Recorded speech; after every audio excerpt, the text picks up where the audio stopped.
Estamos retomando os postos para voltarmos, né, à nossa atividade.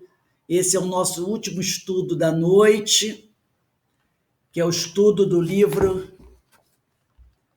Nosso Lar, né? Vou botar desse lado, fica melhor. Estamos estudando o livro Nosso Lar. Hoje nós iremos iniciar o capítulo 8, que fala da organização de serviços. Nós terminamos o capítulo 7 no dia 18 de dezembro, né, de 2020, e hoje, dia 15 de janeiro de 2021, sexta-feira, nós estamos dando início ao estudo do capítulo 8. E eu vou começar aqui fazendo a leitura de um trecho do livro, né? Depois eu vou parar e a gente vai abrir o ecrã para a gente ver os slides que foram preparados para a aula de hoje. Então vamos dar início à leitura do livro Nosso Lar, no capítulo 8, que tem por título Organização de Serviços. Diz assim: decorridas algumas semanas de tratamento ativo, saí pela primeira vez em companhia de Lísias. Então, o André Luiz, ele está ali sob tratamento, né, muito sério, e já passado algumas semanas, ele tem a permissão para dar uma voltinha, né? Para dar uma voltinha, para espairecer a cabeça, e ele vai fazer esse passeio nunca sozinho, porque pela situação que ele se encontra, ele ainda precisa de acompanhamento. E ele vai em companhia de Lísias, que é chamado de o visitador da saúde, né? Grande companheiro dele, vai estar sempre ao lado dele durante muito tempo e trazendo para ele ensinos muito importantes.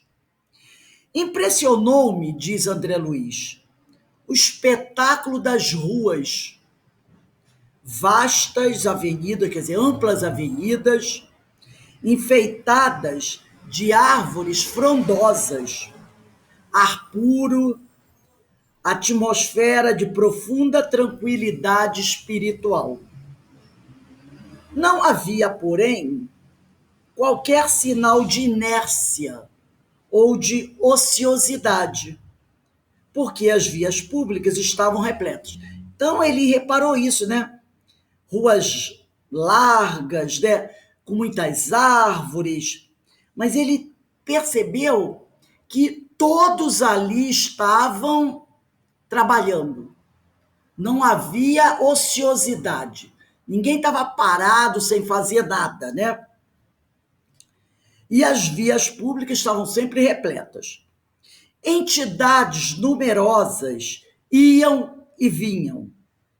Algumas pareciam situar a mente em lugares distantes, mas outras me dirigiam olhares acolhedores. Então, ele percebeu que algumas pessoas estavam ali passando por ele, mas com pensamento em outra coisa. Outras reparavam nele e o cumprimentavam afetivamente. Incumbia-se o companheiro, Lísias, de orientar-me em face das surpresas que surgiam ininterruptas. Então, era uma surpresa atrás da outra. Percebendo minhas íntimas conjecturas, esclareceu solícito. Estamos no local do Ministério do Auxílio. Tudo que vemos, edifícios, casas residenciais, representa instituições e abrigos adequados à tarefa de nossa jurisdição, a tarefa da competência dele.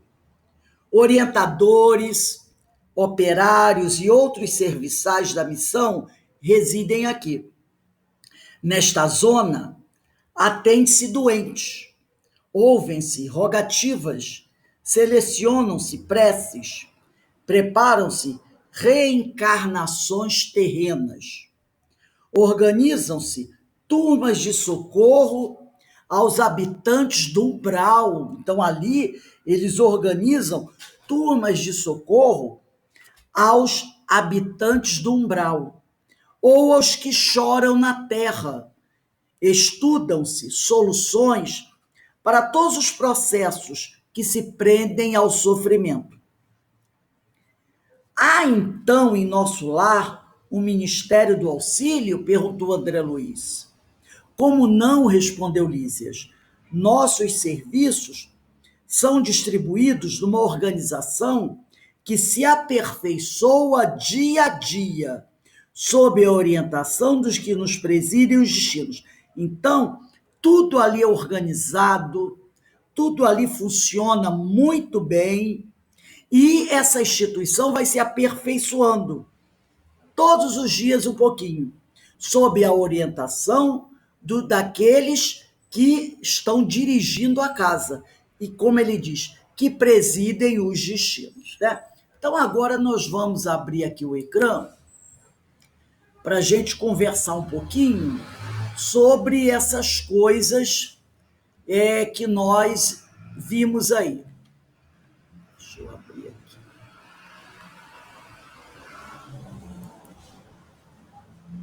Deixa eu fechar isso, que eu ainda não tinha fechado. Então, vamos lá. Nosso Lar, capítulo 8, primeira parte, né? Porque não vai dar tempo de estudar o capítulo 8 todo hoje. Então, tá aqui. Curso do livro Nosso Lar, capítulo 8, primeira parte, Francisco Cândido Xavier, pelo espírito de André Luiz. Analisando esse trecho que nós lemos, nós podemos dizer que, ao sair pela primeira vez às ruas da colônia Nosso Lar, André evidencia a ausência de inércia e ociosidade na população que transita na colônia espiritual, visando assim indicar que a vida espiritual não é espaço de inatividade e desocupação para os espíritos. É engraçado, né? Estar passando aí num canal aí na televisão aberta, fechada, uma novela, A Viagem. Nessa novela tem umas cenas que mostram as colônias espirituais, onde os espíritos ficam deitados na grama, conversando, sabe, naquela inatividade total. E aí ele mostra, que André Luiz, que a vida espiritual não é espaço de inatividade e desocupação para os espíritos. Lá, no plano espiritual, das colônias, onde quer que esteja, os espíritos do bem estão sempre trabalhando ininterruptamente. Nunca estão desocupados. Só os inferiores, só aqueles que não querem nada com nada, é que ficam na ociosidade. Como aqui. Quem é irresponsável, quem é trabalhador, está sempre ocupado. Quem está desocupado é aquele que não quer nada com nada. Não está procurando se melhorar, aí fica desocupado. E quem está desocupado está inventando moda. Como tem aquele ditado popular, né? Cabeça vazia é carpintaria do demônio, do diabo. Então, quem está desocupado, quem não consegue achar nada para fazer, na realidade, está querendo arrumar perturbação, né? Então, no plano espiritual, quem é trabalhador, quem é do bem, está sempre ocupado, está sempre realizando uma tarefa. O paraíso, que todo mundo fala, o paraíso, né? O paraíso espiritual somente é descanso para as batalhas da matéria tensa. Por quê? Porque se a pessoa desencarna, então no plano espiritual ela não vai mais desenvolver aquelas atividades que ela desenvolvia aqui. Então, dessas atividades que ela desenvolvia na Terra quando estava encarnada, ela lá não vai desenvolver mais. Então, dessas atividades, pegar o ônibus e trabalhar, pegar o trem, BRT, essas atividades ela vai ter descanso. Ela vai ter descanso das atividades que ela realizava aqui, quando encarnado. Mas vai ter outras atividades, e muitas delas. Então, descanso só para as batalhas da matéria densa. No livro Céu e Inferno, na primeira parte, capítulo 3, item 12, nós encontramos a seguinte mensagem: a felicidade dos espíritos bem-aventurados, é aquilo que eu falei, os espíritos bons, Não consiste na desocupação contemplativa, que, como temos dito muitas vezes, seria uma eterna e fastidiosa, tediosa inutilidade. Para os espíritos bons, bem-aventurados, o trabalho é uma bênção. E para eles é uma verdadeira felicidade trabalhar, tá? E essa desocupação contemplativa não existe.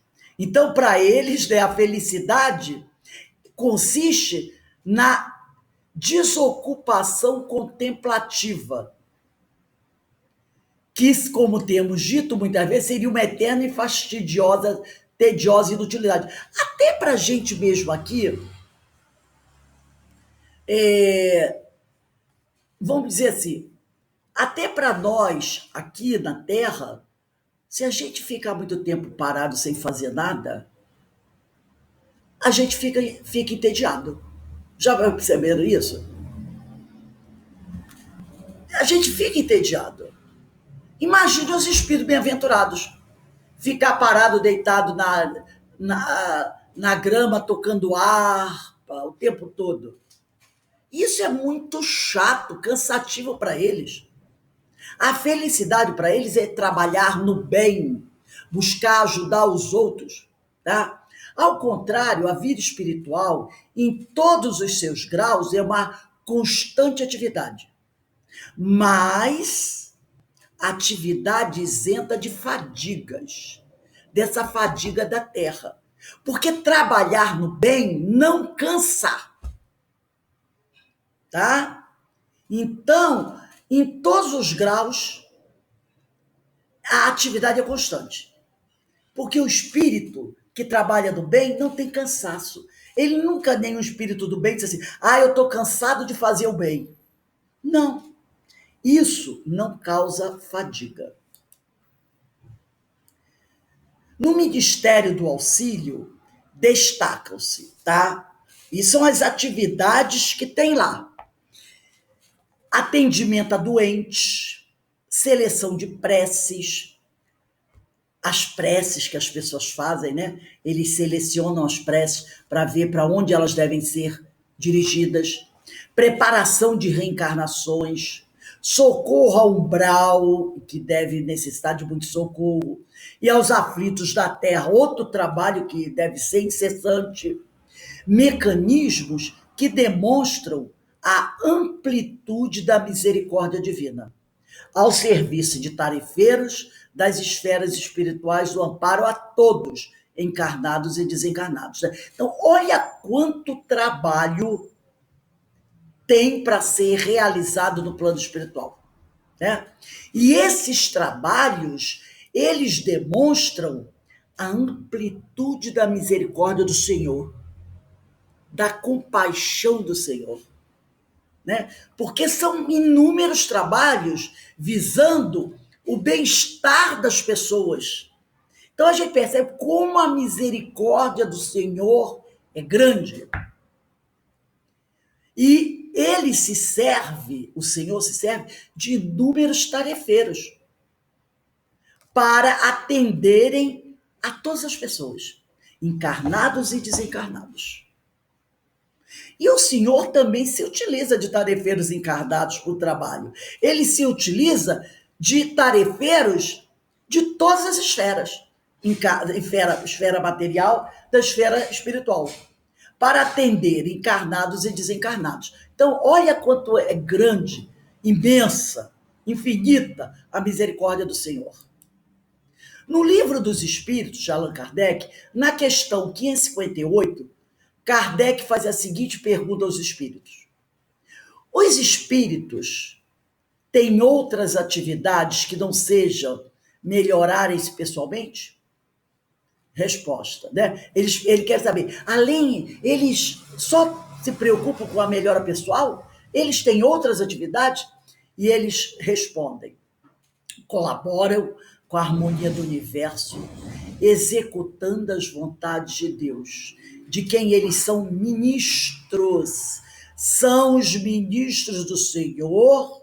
Nós estudamos isso no Prolegômenos da terça-feira, que trabalham amando do Senhor, visando a regeneração da humanidade. Então, eles colaboram com a harmonia do universo, executando as vontades de Deus, sem personalismo, de quem eles são ministros.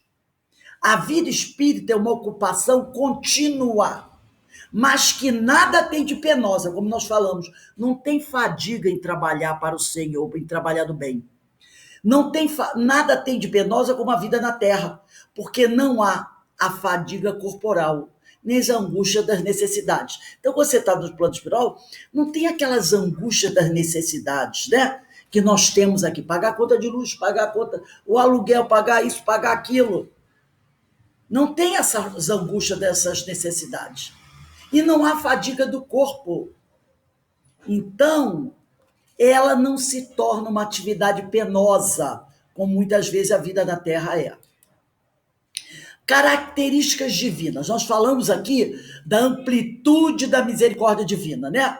Agora vamos ver outras características divinas, além dessa misericórdia maravilhosa do Senhor. Deus é onipresente. Nós sabemos disso. Todos os seres se relacionam com Deus, tal como as criaturas com o Criador. Na medida em que evoluem, na medida que essas criaturas evoluem, ampliam a sua consciência dessa unidade criatura-criador. Então, conforme nós vamos crescendo, vamos evoluindo, vamos progredindo, nós vamos tendo uma consciência muito mais ampla dessa ligação criatura-criador. Eu estou no Pai, o Pai está em mim. Essa consciência que Jesus tinha, nós ainda não temos. Mas à medida que nós vamos progredindo, essa consciência vai se ampliando. Todos os seres criam, expressando Deus. Nós somos co-criadores. E nesse sentido, pode-se compreender que Deus está presente em todos os seres. Porque somos co-criadores, eu estou no Pai, o Pai está em mim, e aí eu vou compreendendo que Deus está presente em todos os seres. Por isso que ele é Deus onipresente. Deus onisciente. Pode-se compreender também que Deus é consciente através da consciência de todos os seres do universo, né? Então, ele é consciente através da nossa consciência.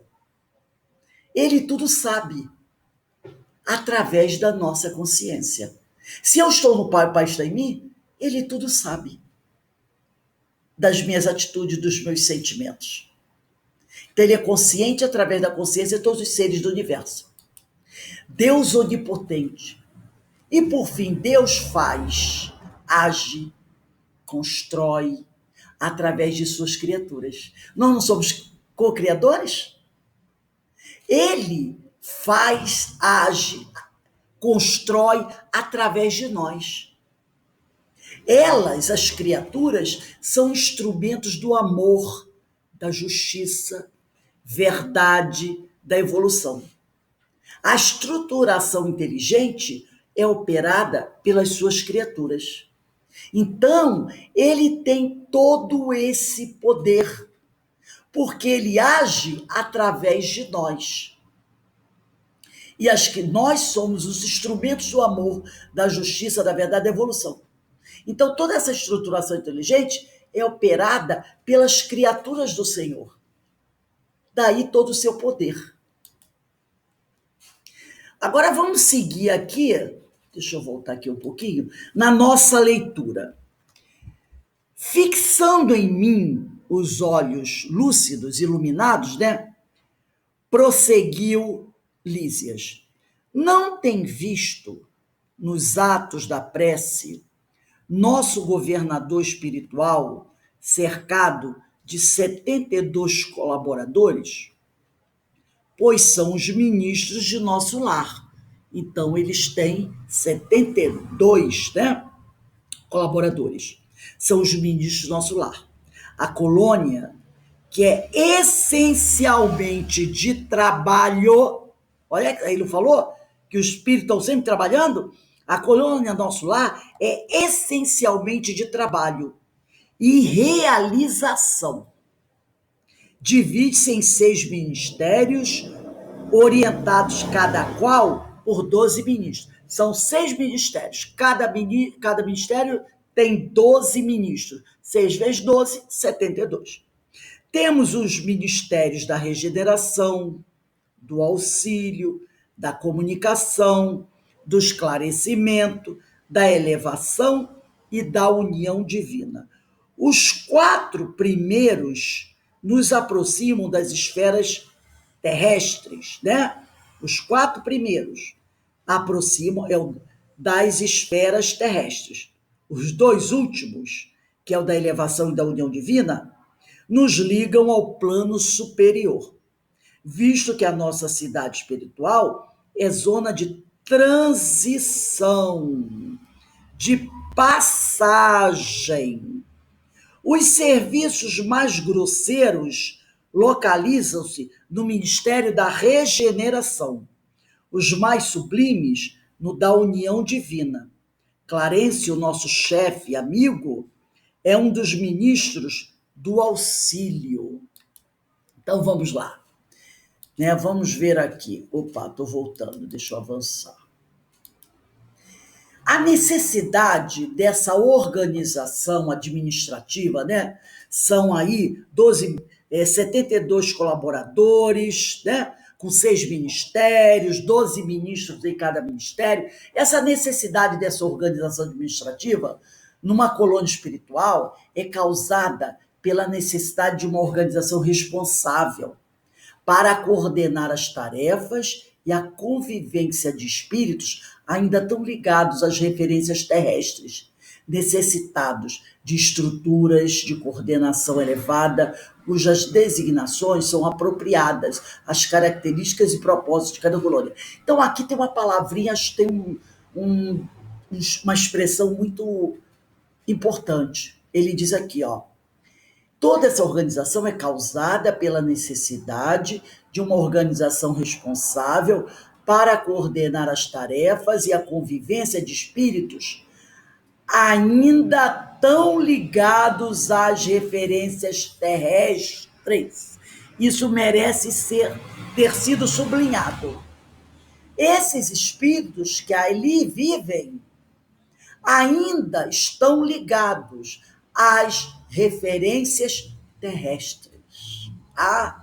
Então, são espíritos que convivem na colônia, como André Luiz, mas que ainda estão muito ligados às referências terrestres. Então, eles precisam dessas questões administrativas, saber quem manda, quem tem que obedecer. O ministério serve para isso, o outro serve para aquilo.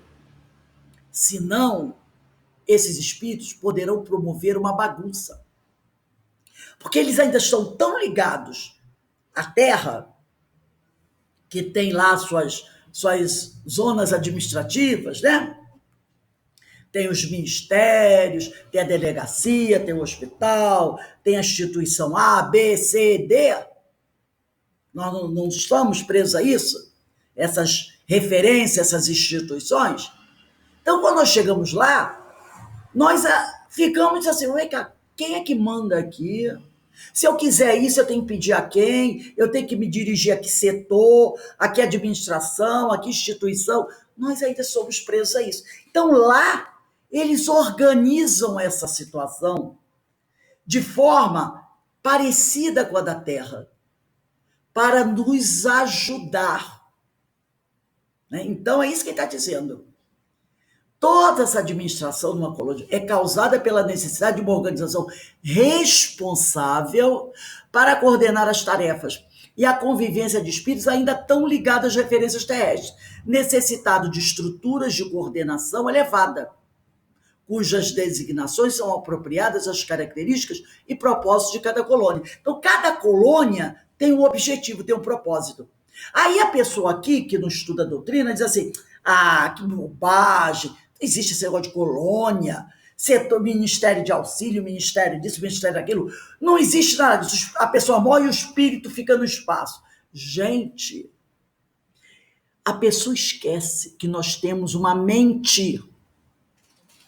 Nós temos uma mente que está condicionada a uma vida na matéria. E não é porque nós desencarnamos que esse condicionamento desaparece. Você quer ver uma coisa?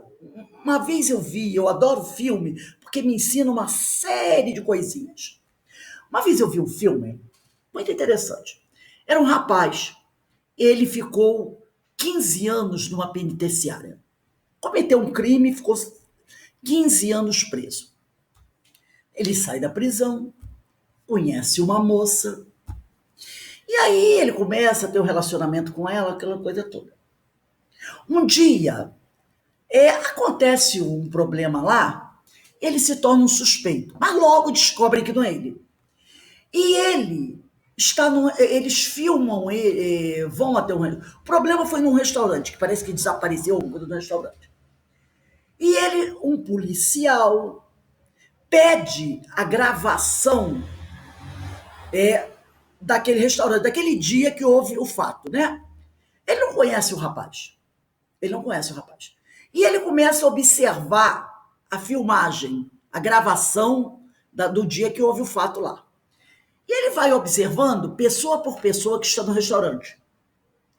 De repente, ele olha para o rapaz sentado na mesa com a moça.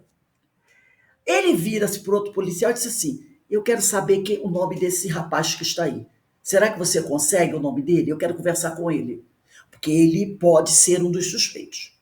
Aí o outro policial vira-se para ele e diz assim: mas por que você acha que ele é um dos suspeitos? Ele está sentado ali, conversando com a moça. Ele não faz nada que possa chamar a nossa atenção. Mas o policial que está observando é um policial de muita experiência. Ele diz assim: observa como ele está sentado. Ele está sentado na cadeira, com os braços muito ligados ao corpo e as pernas muito fechadas.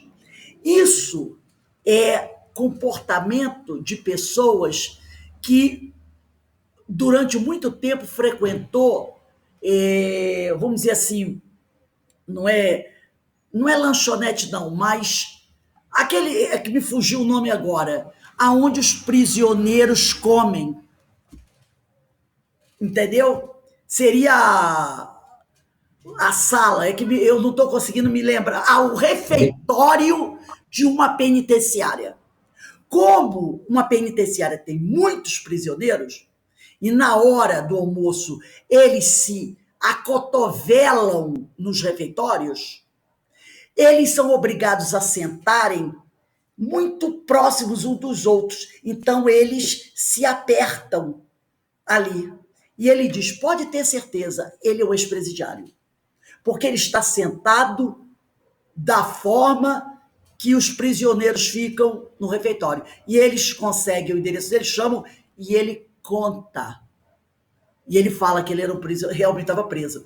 Então, o policial observou o comportamento daquele homem e percebeu que ele tinha certos padrões de comportamento, e tem outros também, que depois o filme vai desenvolver, aonde eram padrões de comportamento de uma penitenciária.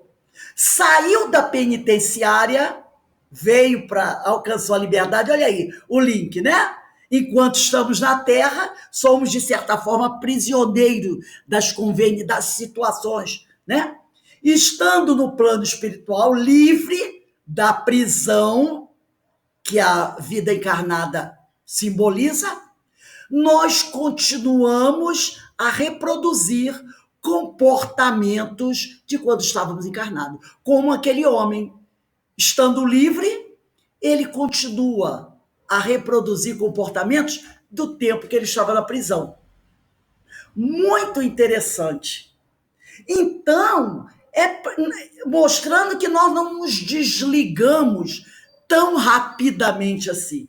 Nós levamos conosco essas ideias, tá? Essas práticas, essas referências terrenas, que só com o tempo elas serão desfeitas. E as pessoas, muitas vezes, quando fazem crítica, isso é um absurdo. Não, tem que se respeitar as nossas referências terrenas. Então, eles criam, tudo é criado, nós já falamos sobre isso, né? Os nossos pensamentos, como diz Kardec, bastou ao espírito pensar e ele já está criando. É preciso criar um ambiente para que o espírito consiga viver, porque ele ainda está muito preso às referências terrestres. E a misericórdia divina é muito grande, né? E nos proporciona essa oportunidade. Senão seria uma loucura. Seria uma loucura. Como nos inserirmos numa vida nova? Como construir essa vida nova? Estando sem ter respeito às nossas referências terrenas. Então é preciso ter paciência. E a espiritualidade sabe disso. Nosso lar é uma colônia essencialmente de trabalho e realização, como disse Lísia, né? Com os seguintes ministérios. Primeiro, regeneração, voltada à recuperação. Olha aí, a recuperação, entre aspas, do detento, do ex-detento, né? Do ex-prisioneiro. Segundo, é o auxílio, cooperação. Precisamos de cooperação dos amigos espirituais. Comunicação, como nós vamos nos relacionar. Esclarecimento, conhecimento. Teremos que receber conhecimentos novos para que a gente possa crescer. Tudo isso, esses 4 ministérios, estão ligados às esferas terrestres, para nos ajudar nas nossas referências terrestres. E tem o 5º, que é o de elevação, progressão. E o 6º, da união divina, da comunhão com Deus. Esses 2 já estão ligados ao plano superior. Então vamos voltar à nossa leitura aqui. Valendo-me da pauta natural, exclamei comovido. Nunca imaginei a possibilidade de organizações tão completas depois da morte do corpo físico. Sim, esclareceu Lísias. O véu da ilusão é muito denso nos círculos carnais. O homem vulgar ignora que toda manifestação de ordem no mundo procede do plano superior. A natureza agreste e a natureza selvagem transforma-se em jardim, quando orientada pela mente do homem, e o pensamento humano, selvagem na criatura primitiva, transforma-se em potencial criador, quando inspirado pelas mentes que funcionam nas esferas mais altas. Então vamos imaginar quantos espíritos de vários graus evolutivos chegam ao plano espiritual. Cada um tem que ser tratado com respeito nas suas necessidades. Olha o tamanho do trabalho, né?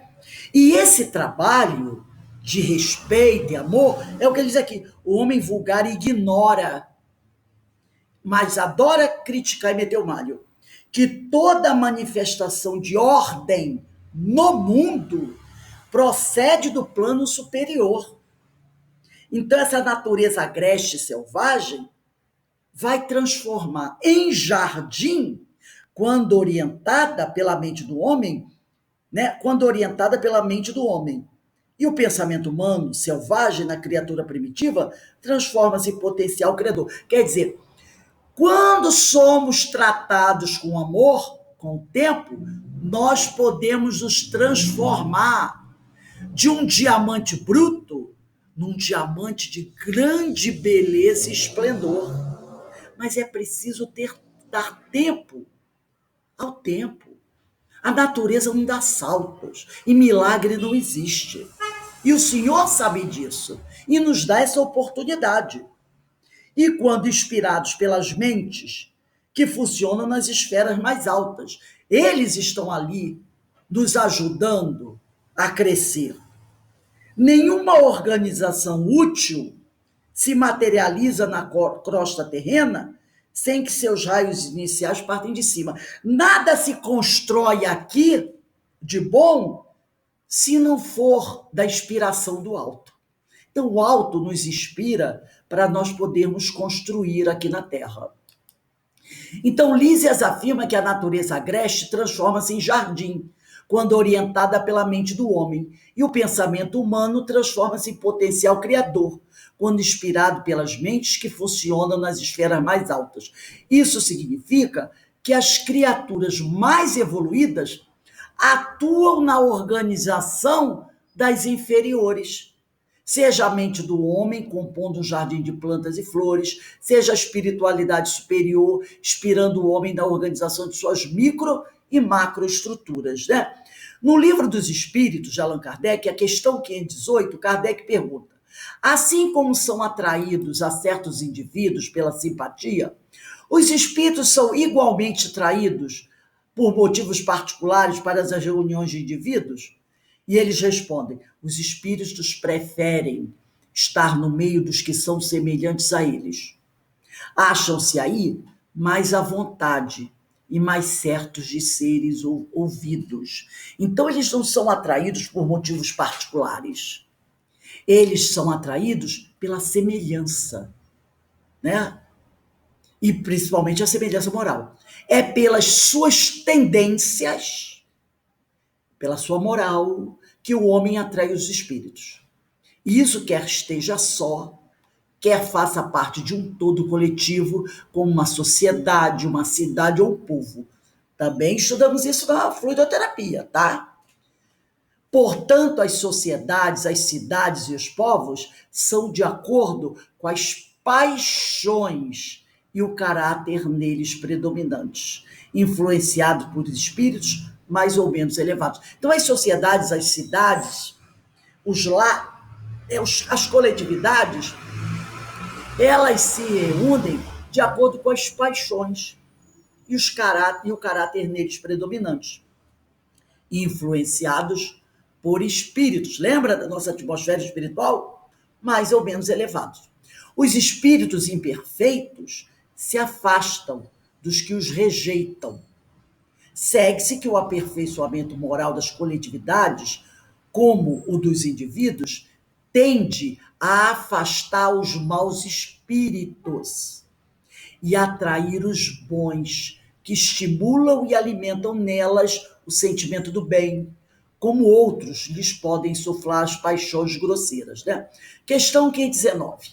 As aglomerações de indivíduos, como as sociedades, as cidades, as nações, têm espíritos protetores especiais? Ele quer saber se esses grupos têm lá os responsáveis, os protetores espirituais. Tem, pela razão de que esses agregados são individualidades coletivas que, caminhando para o objetivo comum, precisam de uma direção superior. Então, toda a coletividade tem alguém responsável que vai dar as diretrizes para aquele grupo crescer. E aqui, falando um pouquinho da fundação de Nosso Lar, né, poderíamos dizer assim: se a formação das organizações são de inspiração superior, então qual seria a história da colônia Nosso Lar? E aí, né, nós vamos dar uma lidinha aqui, né, mais um pouquinho no livro, para a gente entender um pouquinho essa questão da fundação da colônia Nosso Lar. Mas Nosso Lar terá igualmente uma história como as grandes cidades planetárias? Sem dúvida. Os planos vizinhos da esfera terráquea possuem igualmente natureza específica. Nosso Lar é a antiga fundação de portugueses distintos, desencarnados no Brasil no século XVI. A princípio, enorme e exaustiva foi a luta. Século XVI, por volta do ano 1500, tá? A princípio, enorme e exaustiva foi a luta, segundo consta em nossos arquivos, no Ministério do Esclarecimento. Há substâncias ásperas nas zonas invisíveis à Terra, tal como nas regiões que se caracterizam pela matéria grosseira. Aqui também existem enormes extensões de potencial inferior. Como há no planeta grandes tratos de natureza rude e incivilizada, grosseira. Então ele diz que lá no nosso lar também existem enormes extensões de potencial inferior, como há no planeta grandes tratos de natureza rude e incivilizada. Claro, se os espíritos, quando desencarnam, continuam com as suas tendências, porque para onde isso vai? Continua com o espírito.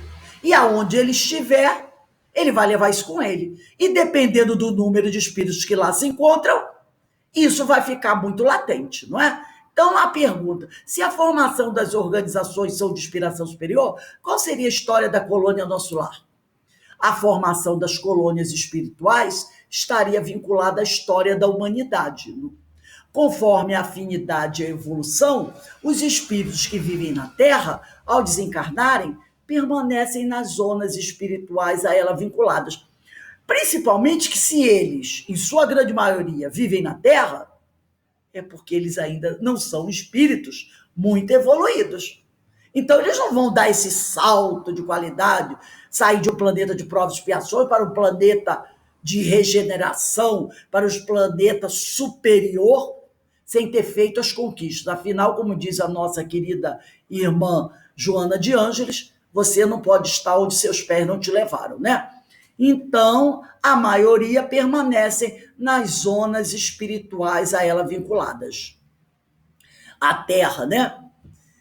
Assim, pode-se conceber que as organizações do plano espiritual mais próximas à crosta terrestre acompanhem o patamar evolutivo de seus espíritos. Então, as crostas mais próximas da Terra são habitadas por aqueles espíritos, né, que ainda estão no nível do planeta de provas e expiações, né? Então, as organizações do plano espiritual mais próximas à crosta, como Nosso Lar, acompanham o patamar evolutivo dos espíritos que habitam na Terra, a influência de seus hábitos, costumes e referências. Então, você lembra quando a gente começou a ler os primeiros capítulos do Nosso Lar, a confusão que foi por causa da alimentação? Os hábitos dos homens da Terra. Eles vão querer levar para a colônia esses hábitos que eles tinham na Terra, as suas referências. Então, a colônia Nosso Lar não pode ser uma colônia superior, porque ela é habitada por homens, por espíritos ainda inferiores, que estão vivenciando lá, mas continuam com seus hábitos, seus costumes, seus pensamentos, suas referências, seus sentimentos, ainda muito brutalizados. Porém, sempre orientados pelas esferas superiores, que visam o progresso geral. Então, estão ali para serem educados, para se lapidarem, para crescerem, para evoluírem. Agora, o trabalho não é um trabalho fácil de fazer, não. É um trabalho árduo. Mas os ministros do Senhor, os trabalhadores do Senhor, trabalham incessantemente, sem se cansar, com muito amor, para ajudar o progresso desses espíritos que chegam a essa colônia. A fundação de Nosso Lar, segundo Lísias, o visitador da saúde, corresponde ao período pós-descobrimento do Brasil. Como ele falou, né, por volta do século XVI, quando teve início a sua colonização pelos portugueses. Então, o Brasil foi descoberto, começou a ser colonizado, e aí, nesse período, começa a construção, a organização, a estruturação da colônia Nosso Lar. Vindos da Europa, esses espíritos, né, com suas noções organizacionais, porque Portugal já era um país organizado, né, culturalmente. Uma das universidades de Portugal é uma das mais antigas da história da humanidade. Se eu não me engano, se eu não estiver enganada, a Universidade Portuguesa, não me lembro se é de Coimbra, Talvez tenha sido a segunda universidade organizada no planeta. Parece que foi a segunda. A outra, se eu não me engano, acho que foi a inglesa. A primeira universidade criada do mundo, acho que foi a inglesa. E a segunda foi a portuguesa. Então, olha, 1500, eles já tinham universidades em Portugal. Então, era um povo, né, que já tinha uma noção organizacional, cultura, né? Filósofos, uma coisa maravilhosa. Tanto que foi um grande país, né, um grande país imperialista. A história das grandes navegações passa por Portugal e Espanha. Tanto é que eles dois dividiram o mundo, né? Lembra do Tratado de Tordesilhas? Eles dividiram o mundo. A leste, todas as terras a leste pertenciam a Portugal. A oeste pertenciam à Espanha. Eles simplesmente pegaram o globo terrestre e dividiram o mundo no meio. Metade do mundo é de Portugal, metade da Espanha. E as outras potências, praticamente, é como se não existissem. Isso por volta do século XV. Olha a potência desses dois países. Dividir o mundo entre eles, do leste, o que tiver a leste do Tratado de Tordesilhas é de Portugal. O que tiver a oeste é da Espanha. Gente, que potências eram essas? Então, quando eles chegam e começam a organizar a colônia insular, eles já tinham todo um cabedal para fazer isso. Entende-se que foram esses os espíritos que iniciaram essa colônia espiritual, desbravando também as esferas espirituais. Então, eles não só colonizaram o Brasil, construindo a nossa sociedade, mas também iniciaram essa colônia espiritual, desbravando também as esferas espirituais. A primeira expedição colonizadora ao Brasil data de 1530, com Martim Afonso de Souza, né?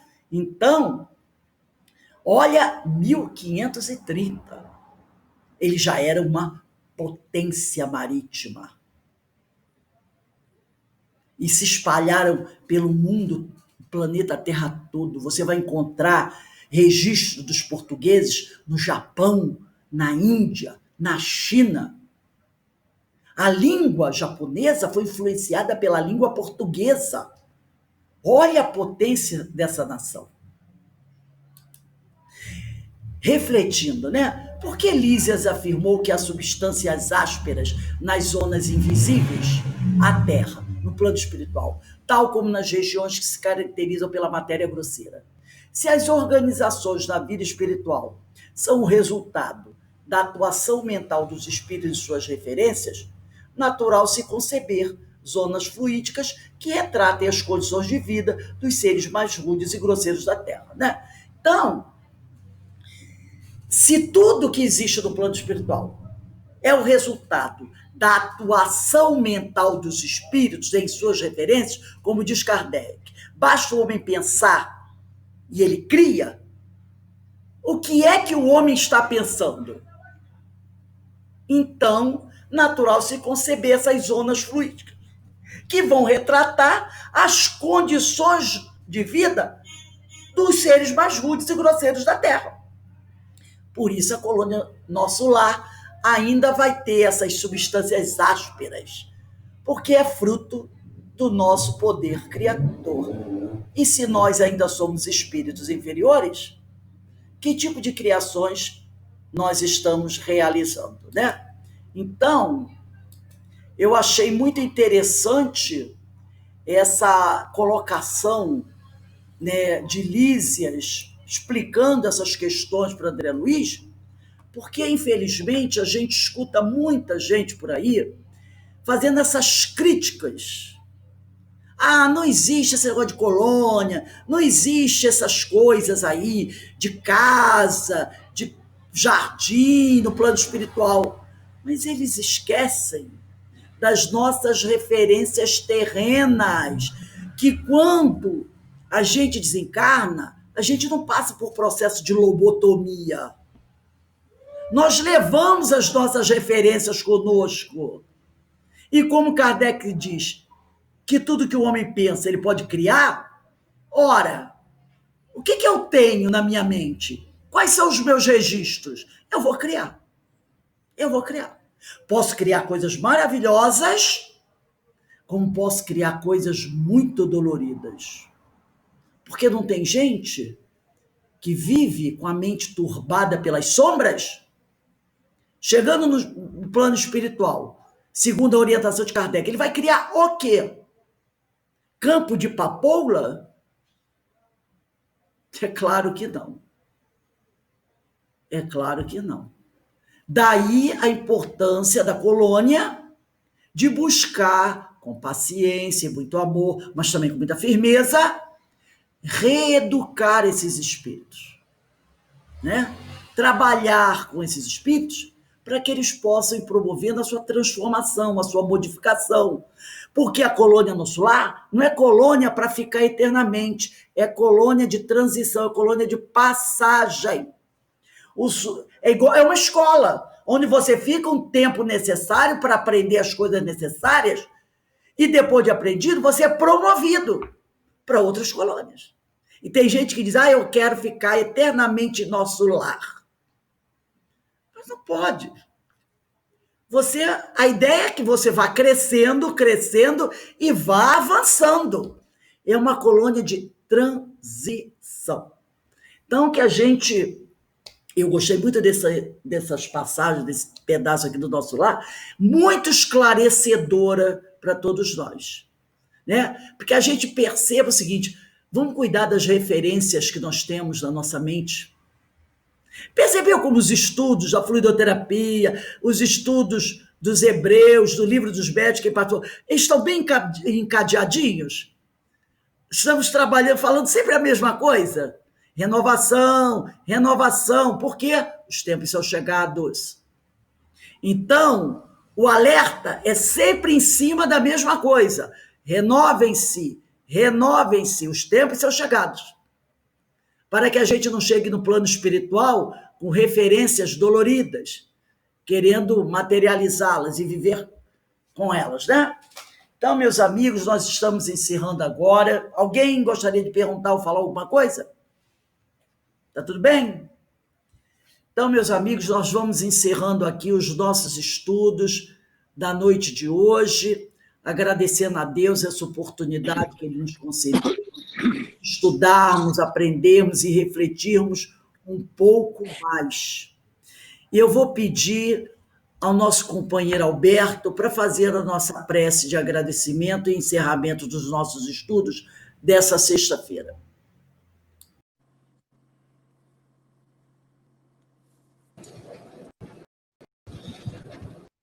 Elevando os pensamentos ao Pai, está dando para escutar bem?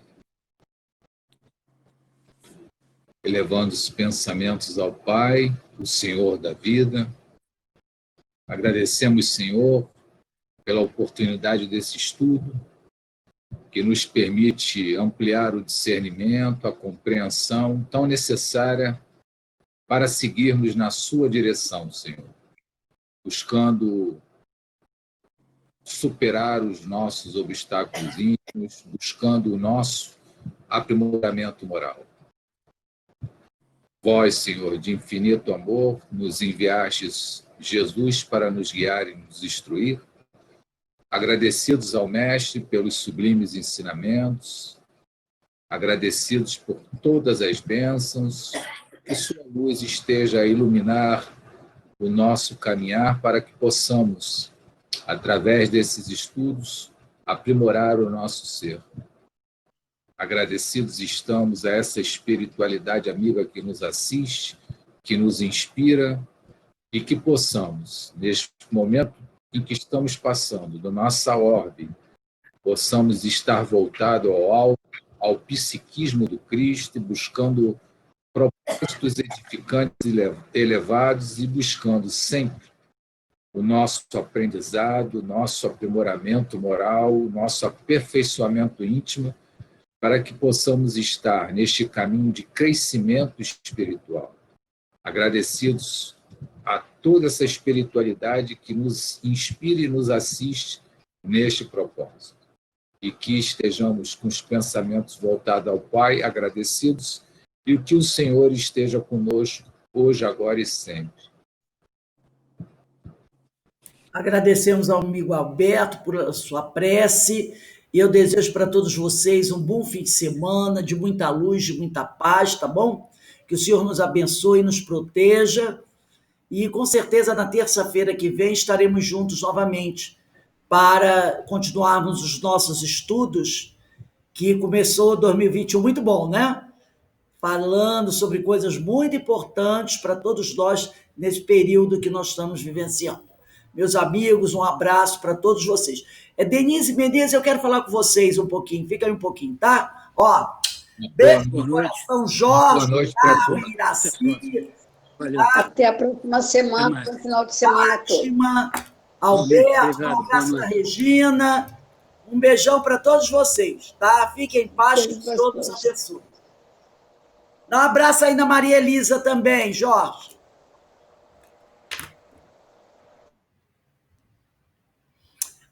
Deixa eu puxar aqui, deixa eu encerrar.